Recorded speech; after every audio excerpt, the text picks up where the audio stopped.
Assalamualaikum warahmatullahi wabarakatuh. Saya Zahra Himanto. Ini saya sudah berada di depan makam keramat Waliullah Pangeran Jagakarsa atau Syekh Jagakarsa yang beralamat di Jalan Belimbing di Gang Keramat. Jadi saat ini saya akan berziarah ke dalam dan akan sedikit mewawancarai kepada penjuru kunci dari makam tersebut dengan dekat. Amin.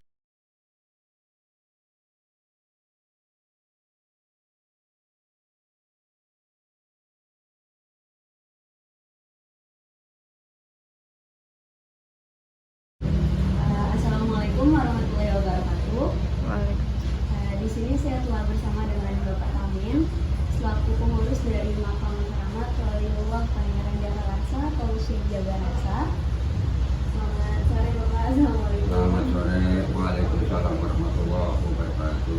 Iya, jadi saya Zahra selaku dari salah satu mahasiswi UNINDRA. Di sini kebetulan bertugas untuk mewawancarai pengurus dari makam keramat Waliullah Pangeran Jagakarsa. Alhamdulillah. Iya. Bisa masuk kita waktunya sebentar ya Pak ya. Ya, kalau boleh bisa jelaskan sedikit sejarah dari makam ini. Jadi ya kita buka bab riwayat dari awal ya. Beliau ini kenapa bisa ada di wilayah ini, tepatnya di wilayah dulu Sunda Kelapa. Jadi beliau ini memang seorang alim ulama, seorang wali yang diutus langsung oleh Kanjeng Sunan Gunung Jati, Raden Syarif Hidayatullah. Nah, beliau dikirim untuk ditugaskan di Sunda Kelapa. Beliau ini sebetulnya memang dari Demak Mataram beliau. Istri beliau ini kan namanya Ratu Jaya. Nama Syarifahnya Syarifah Fatma. Itu yang makamnya ada di Rawageni. Nah, itu istri beliau. Nggak di satu ibu ya? Enggak, itu. Jadi itu ada riwayatnya, itu ada manakibnya itu kenapa beliau bisa ada di Ratu Jaya. Nanti kita bisa kupas lagi. Berawal beliau ini dikirim ke Sunda Kelapa dengan wasilah Kanjeng Sunan Gunung Jati pada waktu itu. Dikirimlah beliau ini tahun kisaran itu 1505. Untuk apa beliau dikirim kemari? Beliau ini dikirim satu misinya nih, di zaman itu memang zaman Portugis. Ketika Portugis sudah menghancurkan Samudra Pasai. Nah, ini dalam rangka beliau dikirim kemari untuk membentengi tanah Jawa ketika itu. Karena cepat atau lambat ini Portugis akan masuk ke tanah Jawa. Maka pada waktu itu Kanjeng Sunan para wali ambil tindakan preventif, pencegahan. Yang pertama Kanjeng Sunan itu bikin benteng pertahanan itu Keraton Cirebon yang kita kenal. Yang kedua dia bikin ini Sunda Kelapa. Ini benteng pertahanan. Aslinya ini bangunan ini speknya Giri Kedaton, bukan kampung ini, Giri Kedaton. Keraton, tapi dia semi permanen bangunannya. Karena semuanya terbuat dari konstruksinya kayu jati. Yang ketiga, dibangunlah Sultan Hasanuddin, Banten. Itu 3 benteng ini cukup kokoh. Makanya Portugis itu nggak sampai bercokol, nggak sampai menjajah di tanah Jawa. Kalau sisa peninggalannya memang bangsa Portugis banyak, berupa benteng banyak. Tapi dia nggak sempat menjajah di Nusantara ini. Sehingga kata berhasil membentengi tanah Jawa ini dari pendudukan penjajahan Portugis, ekspansi Portugis itu. Kemudian misi beliau yang pertama sukses, yang kedua misinya adalah menyebarkan agama Islam itu dari utara Jawa, utara pantai utara, dari sini kan namanya pelabuhannya Tanjung Priok, sampai ke arah selatan. Yang diminta arah utara. Makanya ini waktu itu beliau itu proses pengislamannya itu baru sampai Rawageni itu.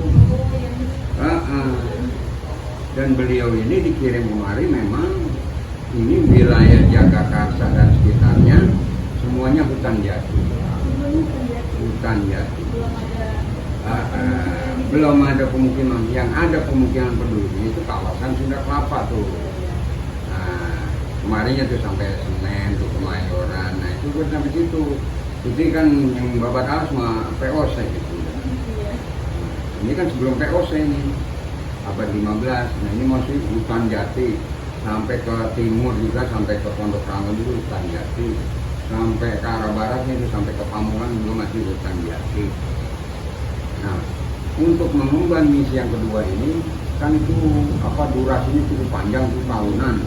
Artinya beliau ini beserta seluruh Papat Lima Pancer ini butuh tempat tinggal, artinya butuh lahan untuk kampung. Maka di Babat Alas lah hutan jati ini jadi kampung. 1526 itu jadi kampung. Waktu itu memang kampung, nggak luas, cakupan wilayah nggak luas. Ke timur, dia Babat Alas di hutan jati ini ke timur itu batasnya Kali Ciliwung. Nah, ke arah barat itu batasnya kita kenal Jalan Raya Ciganjur tuh, atau Raden Mas Muhammad Kapi 1. Nah, ke utaranya batasnya itu Jalan Raya Pasar Minggu. Belum luas, masih namanya kampung. Ke arah selatan, nah itu yang kita kenal ada replika Gong Cibolong di Tanah Baru. Itu baru sampai situ beliau bikin kampung ini. Nah makanya sisa-sisa peninggalan itu diantaranya ada nama kampung. Ya. Nah beliau hasil Babat Alas ini tadi, hutan jati ini Babat Alas, kayu gelondongannya itu dibawa kemana? Nah dibawa itu namanya ada kampung tuh, dekat Krukut, Pangkalan Jati. Nah itulah itu riwayat kampung itu tuh, Pangkalan Jati. Jadi hasil Babat Alas hutan jati ini kayu gelondongannya itu dibawa situ. Nah kayu gelondongan tadi itu dibelah. Nah itu kan jadi bahan bangunan tuh, jadi tiang toko guru, yang perpil, ada buat papan. Ini dulu dindingnya papan jati. Cuman ini kan udah renovasi ini tahun 99. Aslinya semua ini kayu jati. Atasnya juga masih joglo Jawa. Itu tahun 70 itu masih modelnya joglo, masih kayu jati. Direnovasi tahun 76 dia jadi begini. Hasil Babat Alas tadi itu. Makanya itu kampung Pangkalan Jati itu riwayatnya tua itu. Waktu pendirian kampung ini. Nah singkat kata kampung ini itu selesai dibangun, resmi jadi pemukiman warga itu tahun 1526. Nah jadi ini kampung 1526. Nah beliau ini kan diutus bukan sendiri, makanya itu yang dipakai kan seluruh Papat Lima Pancer itu artinya satu panglima dengan 4 kepala staf. Nah beliau sebagai panglima. Jadi memang posisinya memang jadi seperti apa ya jadinya ya. Mohon maaf ya. Nah, kita pompak ini buat ini aja, buat gambaran aja.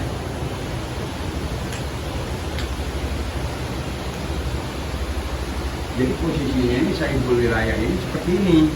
Para pendiri kampung ini. Jadi sedulur Papat Lima Pancer itu di zaman itu dipakai dalam strategi perang. Nah seperti ini.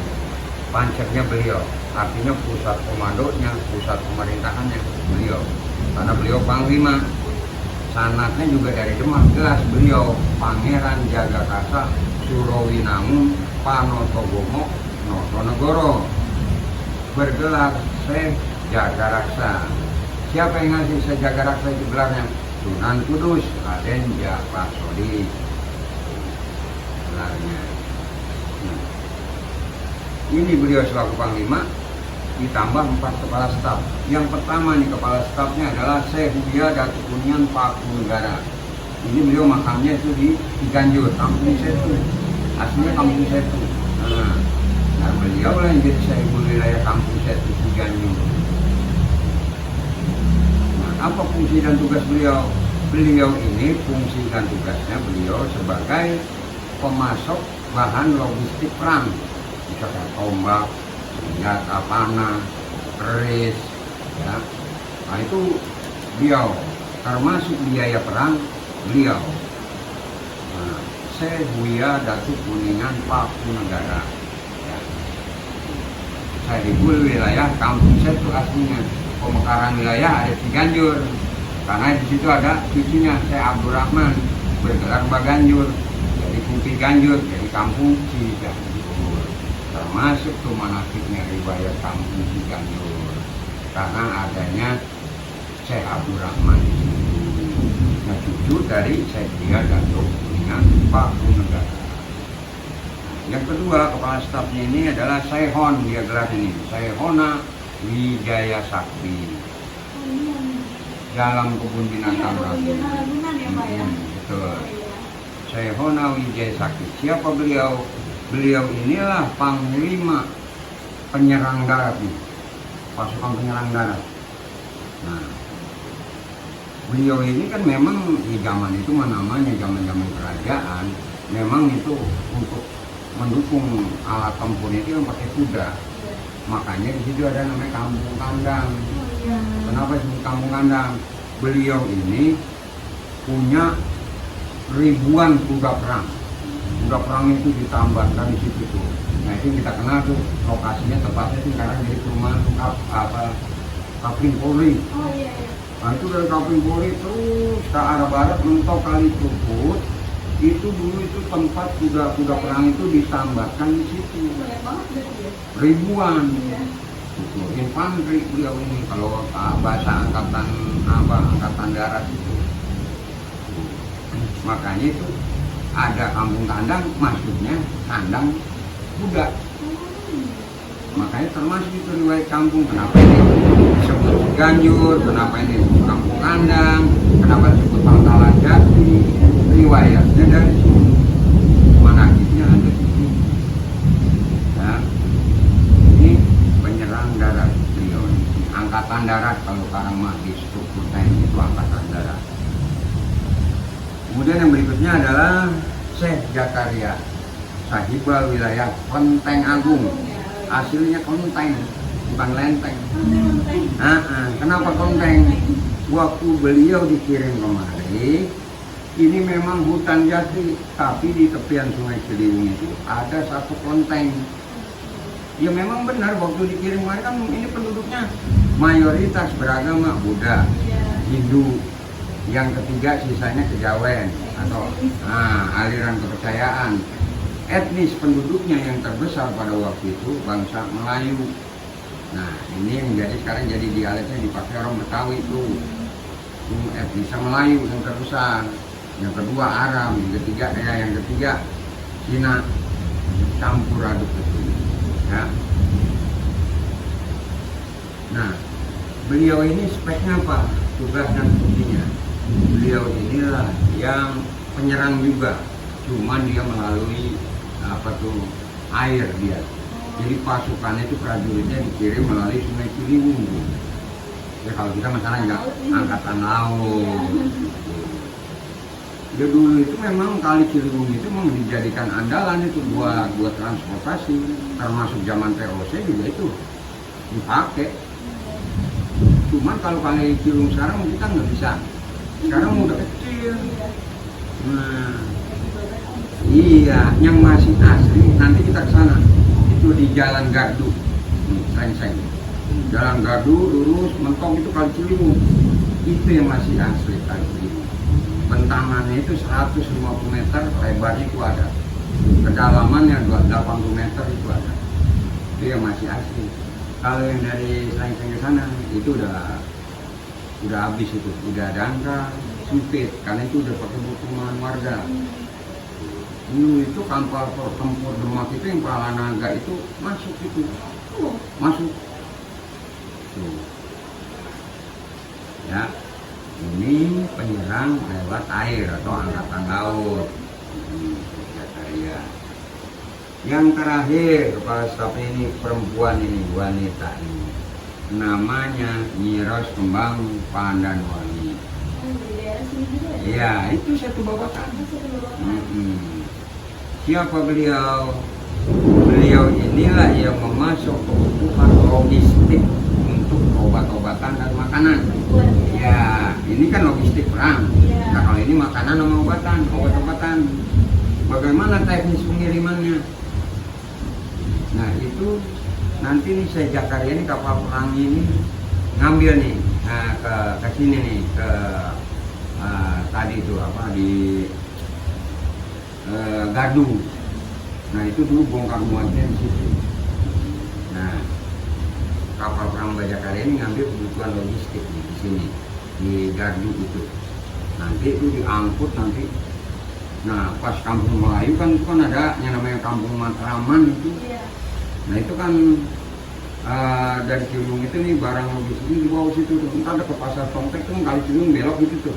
Nah, itu semua perbekalan ini logistik itu dinaikin di situ. Makanya itu ada Kampung Matraman. Padahal itu aslinya itu Mataraman. Jadi Matraman. Iya, kenapa Matraman? Orang Betawi itu kebanyakan sebutannya itu potong letter. Mau kemana ente? Mau ke Matraman. Padahal aslinya Mataraman. Dulu itu membaskan tentara Mataram di situ. Jadi ini bahan logistik ini dipasok di situ. Di situ ada padepokannya, ada bangunannya buat tentara Mataram tuh yang makan, yang luka diobati di situ. Makanya itu kampungnya Matraman. Aslinya kampungnya Mataraman. Sama kayak Lenteng Agung. Itu aslinya memang Kelenteng Agung. Memang pada waktu dikirim. Iya, aslinya Kelenteng. Jadi karena akibat dari kebiasaan orang Betawi itu, ya penduduk sini itu kalau biasa potong letter, mau kemana ente? Mau ke Kelenteng Agung kan ribet banget. Jadi mau kemana ente? Mau ke Lenteng Agung. Itu perubahan struktur kosakata kayak gitu. Karena tadi ucapan potong letter itu. Ya kan sampai sekarang juga ini masih kita alamin. Ya, mau kemana ente? Mau ke undangan. Padahal aslinya ke undangan. Ya kan? Iya, mau kemana ente? Undangan. Enggak mungkin ke undangan. Ya, jadi perubahan kata itu tadi karena memang ucapan tadi itu. Memang Kelenteng Agung masih. Sekarang kelentengnya di mana, Pak? Sekarang mah ente jangan bikin kelentengnya karena memang udah dipadati rumah penduduk. Itu.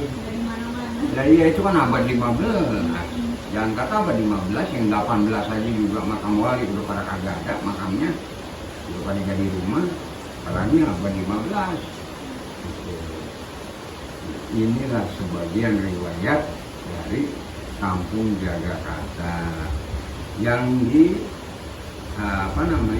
yang diawali atau yang sang pembabat alasnya ya lima para wali tadi ini. Mbak Jagakarsa, Syekh Buya Datuk Kuningan, Syekh Honam J. Sakti, Syekh Jakaria, Miros. Kalau makam yang di Ragunan itu Kenapa? yang di Ragunan kalau nggak salah. Raden Arya Wiraguna itu lain, itu zaman VOC dia. Beda, ini zaman Portugis. Ini kisarannya abad 15. Sedangkan Raden Arya Wiraguna itu kan 1630. Ini saya wilayahnya. Itu beda kurun waktu ini 130 tahun. Ya. Terus ini masalah bab riwayat kenapa beliau berada di sini. Itu tadi progresnya satu mengusir Portugis, yang kedua adalah mengislamkan utara Jawa. Nah, sekarang progres yang kedua ini proses pengislaman utara Jawa. Cepat memang, karena memang yang dipakai dakwah sama itu pakainya media gamelan wayang kulit. Itu kan mengacu kepada atau mencontoh kepada Sunan Kalijaga. Sunan Kalijaga itu dia metode dakwahnya pakai gamelan. Kenapa pakai gamelan? Itu cepat, kalau hiburan itu kita ngumpulin orang cepat. Iya, itu. Apalagi di zaman itu namanya masyarakat nggak ada hiburan kecuali wayang kulit. Ya di zaman Kanjeng Wali beda kayak zaman sekarang, ada dangdut, ada pop, ada rock, ada jazz. Ya. Tuh. Kalau dulu cuma satu-satunya itu media hiburan itu adalah gamelan wayang kulit. Makanya dipakai media dakwah sama Kanjeng Sunan Kalijaga itu sukses, cepat, persuasif. Nah sama jadinya semua nih Kanjeng Sunan meninggal dia sistem dakwahnya pakai itu media wayang kulit. Ini pakai media wayang kulit. Banten pakai media wayang kulit. Semuanya serempak sama. Satu raga, satu rasa sama kita ini. Jadi proses pengisinya sama, sistemnya juga yang dipakai metode dakwahnya sama, media gamelan wayang kulit. Filosofi yang dipakai ya sama, dulu Bapak Tengah Panjat, Cirebon pakai, Sunda Kelapa pakai, Banten pakai, sama. Nggak ada yang lain. Makanya kita ini tiga ini sama dari dulu, semuanya sama. Cirebon, Sunda Kelapa, Banten, sama. Ya. Nah, proses pemisahan dengan media wayang kulit cepat persuasif, betul itu. Jadi beliau ini ketika dakwah ini itu pakai gong kalau di Jawa itu namanya gong bering, kalau di sini namanya gong bender. Itu siang tuh keliling tuh, bapak-bapak ibu sambil dipukul itu gong bering itu kan gong bering itu kalau dipukul di zaman itu tuh belum banyak rumah, belum banyak gedung, itu radiusnya 2 kilo itu masih kedengeran. Kita pukul di sini lanteng aku kedengeran tuh. Jadi orang ketika dengar itu bunyi gong bering itu dibunyikan keliling tuh dari jalan raya sini, dari Pasar Bo terus Ciracas sampai Depok. Bapak-bapak, ibu-ibu, nanti malam ada pagelaran wayang kulit semalam tutup dengan hidalan Ki Jaga Raksa. Yang namanya di zaman itu hiburan satu-satunya wayang kulit. Kira-kira itu yang datang di kita banyak. Ini zaman sekarang aja nih anak-anak muda itu udah begitu tuh. Jangan kata soneta grup nih, kelasnya dangdut familis saja nih. Dangdut kondangan. Itu anak-anak sini nih, muda-muda sini ada dangdut besok malam minggu di Sasak Panjang. Pergi itu mereka ramai-ramai. Hujan juga berangkat itu. Itu baru kelas familis, belum soneta. Apalagi zaman beliau nih, hiburan satu-satunya cuma gamelan wayang kulit. Kira-kira itu yang datang itu puluhan ribu. Datanglah hadir pagelaran wayang kulit ditayangkan, itu mereka kan biasa kan kalau gitu kan mereka apa namanya hiburan satu-satunya itu kan dari awal sampai akhir mereka ngikutin. Kenapa kok mereka bisa taslim? Karena di pagelaran wayang kulit itu cerita dari pewayangan kulit itu mengadopsi, Sunan Kalijaga itu mengadopsi kepada sejarahnya Kanjeng Nabi, sejarah Rasul. Cuman itu semua tokohnya diambil dari orang-orang Jawa. Ya kalau misalnya kalau di toko pewayangan ada Gareng, ada Petro, ya, ada Situ Semar. Nah itu memang sengaja dipakai nama bahasa kaum supaya nih orang-orang di sekitar tuh supaya paham tokoh-tokohnya. Jadi kalau misalnya dipakai itu nama-nama tokoh itu dipakai di zaman Rasulullah kayak Sayyidina Ali, Sayyidina Umar, mereka kan nggak paham, makanya dipakai bahasa kaum pada waktu itu. Yang penting sejarahnya ini mereka paham. Ya, sampai. Yang penting paham dulu mereka gitu. Ya, begitu.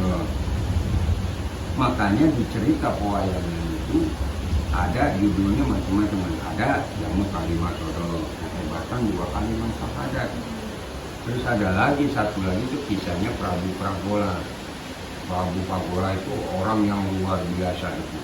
Kalau zaman dulu itu kita sakti mandraguna.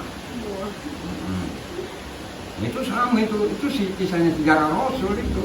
Waktu perang apa tuh? perang Gunung Uhud, perang Uhud, yang ada pengkhianat itu tadi tuh, yang dilemparin harta gonimah itu pasukan panah pada turun. Itu wayangan ada tuh, Gubahan Sunan Kalijaga. Itu namanya Prabu Pragola. Semua cerita pewayangan yang ada di sini itu semua udah digubah oleh Kanjeng Sunan Kalijaga. Jadi itu bukan cerita-cerita apa barat, kita apa orang Buddha. Memang zaman-zaman dulunya masih zaman Majapahit sih. Brawijaya 1, Brawijaya 2, Brawijaya 3 memang itu masih Hindu. Memang kisahnya memang tentang pendeta-pendeta Hindu. Tapi ketika di Raden Patah, Brawijaya 5 ini taslim, ganti namanya Raden Patah, udah wasilah para wali. Jadi cerita pewayangan pun otomatis digubah menjadi itu sejarahnya Nabi, sejarahnya Rasul. Isi dari cerita pewayangan tadi. Itulah yang disebutnya tontonan menjadi tuntunan. Gitu. Makanya proses pengislaman ini itu dari pantai utara sampai Rawageni. Setelah sampai di situ, beliau wafat, penggantinya adalah Raden Mas Muhammad Kahfi. Itu putra beliau pertama. Beliau ini putranya ada 4 yang jadi Sahibul Wilayah. Pertama Raden Mas Muhammad Kahfi. Nama jalan itu diabadikan dalam nama jalan. Yang kedua Raden Arya Kemang Yuda Negara. Nah itu beliau Sahibul Wilayah daerah Mampang, Kuningan, Tebet, Kemang. Beliau adipati itu dia dari Pasar Minggu ke sana.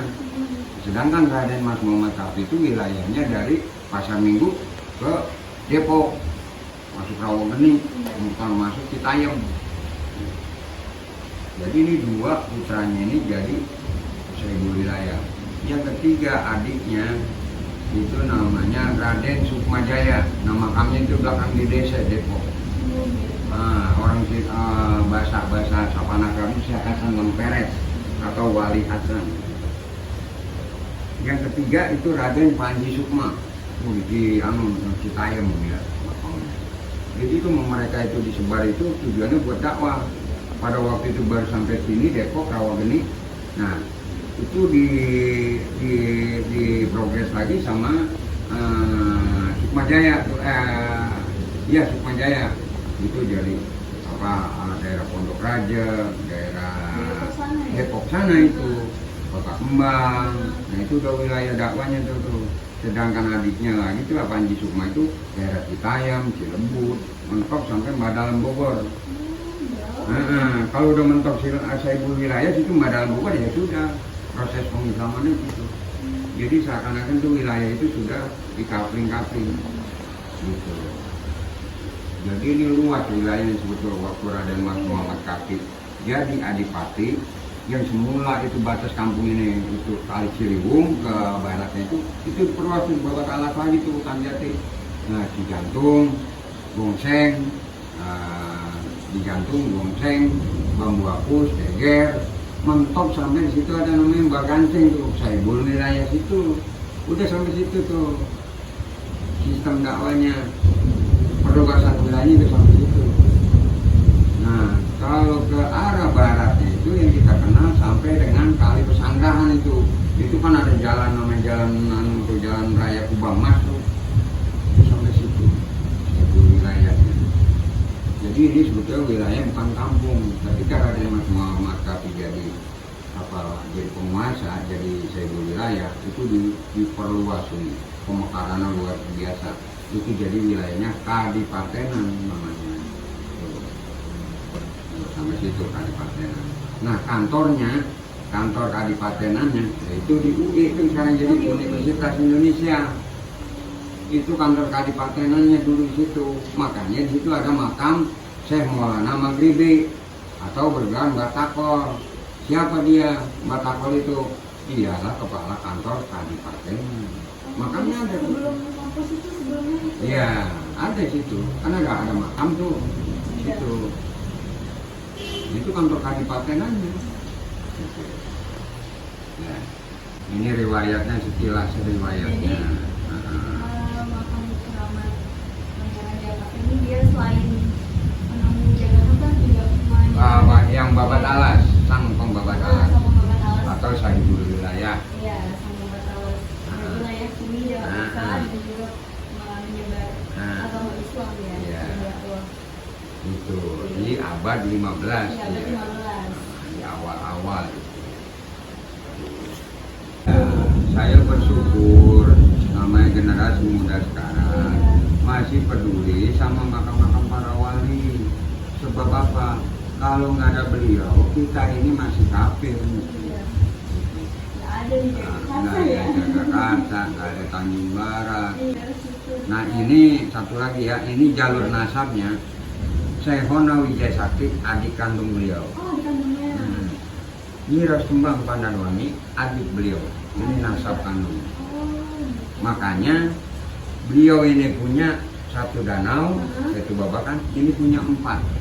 empat. Gimana tuh Pak?